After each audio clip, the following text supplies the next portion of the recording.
Əməkdar artist, aktyor və rejissor Cabir İmanov 49 yaşında vəfat edib. Hadisə bugün Səbail rayonunda yerləşən idman zalında baş verib. Məlumata görə, o məşq zamanı qəfil infarkt keçirib. Hadisə yerinə çağırılan təcili tibbi yardım həkimlərinin müdaxiləsinə baxmayaraq, sənətkarın həyatını xilas etmək mümkün olmayıb. Cabir İmanov 1976-cı ildə Bakıda anadan olub. O, Parni iz Bakü KN komandasının üzvü kimi tanınıb, daha sonra Planet Parni iz Bakü teatrında fəaliyyətini davam etdirib. Onun yaradıcılığında Məhəllə, Ağanatik, Bəxt üzüyü 2 kimi filmlər xüsusi yer tutur.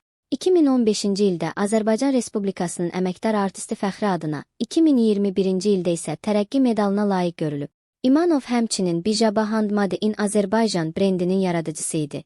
Sənətkar ailəli idi, 4 övladı var. Onun itkisi Azərbaycan mədəniyyəti üçün böyük itki hesab olunur.